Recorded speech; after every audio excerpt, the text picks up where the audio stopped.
Good morning, everybody. It's Pastor John with another edition of Monday Morning Quarterback. So yesterday we talked about that really peculiar story of Jesus and the Gerasene demoniac. Jesus encountered this man in the city of Gerasa who was possessed by demons. So many demons that they called themselves Legion.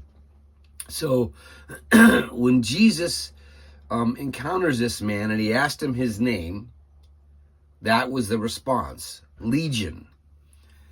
Luke records the Legion was the name for many demons had entered him.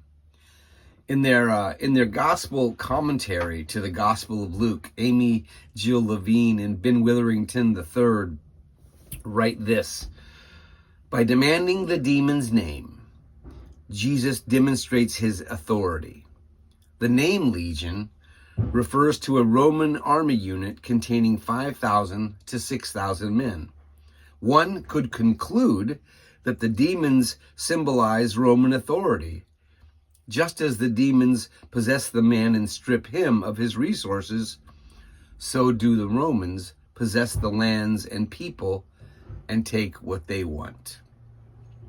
So there's two things I want to share with you about this, okay? The first thing is that there's a historical context that everybody reading this story when Luke wrote it would be thinking about. So according to the historian Josephus, during the late 60s of the Common Era, towards the end of the Jewish revolt, the Emperor Vespasian sent soldiers to retake the region of Gerasa. Again, that's the scene of the exorcism where the demons went into the herd of swine and the swine ran into the lake and were drowned. So in that siege, led by the Romans, 1,000 young men were killed. Their families were imprisoned. The city was burned to the ground, and the villages surrounding them were also attacked. So when Luke records this story, and when the demons in the man respond with the name Legion, this history would have come to mind to Luke's readers.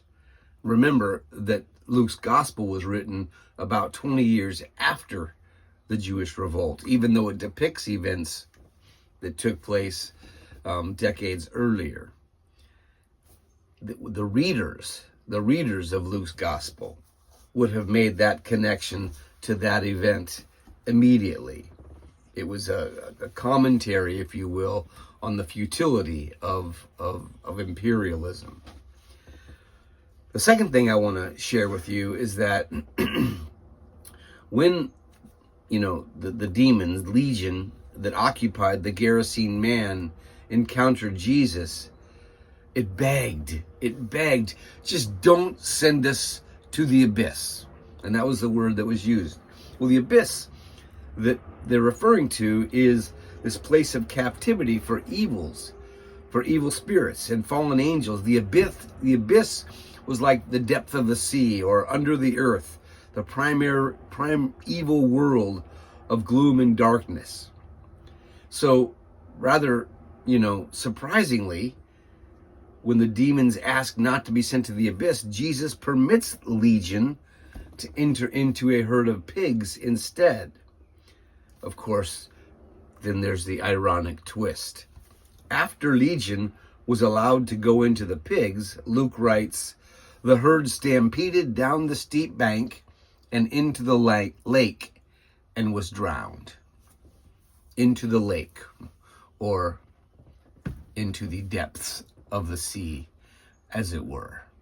So the very thing that the demons asked not to have happen, and they said, let us go into those swine. We'll be fine there. So Jesus let them go into the swine, and sure enough, the swine ran into the sea and back to the abyss for Legion. So in Luke's gospel, this episode is sandwiched between two stories that demonstrate, first, Jesus' power over nature when he calms the storm. Second, his power over spirits, which is portrayed in this story. And then in power over life and death itself, which is the next story where he brings a young girl who was dead back to life. So as we consider the meaning of this strange tale, we are reminded that Jesus' power does not always look like power the way that we understand it. But Jesus' power is grounded in that which is eternal. Jesus' power is eternal, for God's love, the source of Jesus' power, is eternal. And so we read this episode, and there's, like I said, a lot of layers that we can read into this, that we can understand this, and they would all be quite legitimate ways to understand this episode. But one note that we should really consider is this. This episode is a clear sort of middle finger, if you will, to those who would think that empires can last forever. Empires, including ours, empires will come and go. Only God's love will outlast them all. Empires will come and go, but God's love will outlast them all. Those who have ears, let them hear.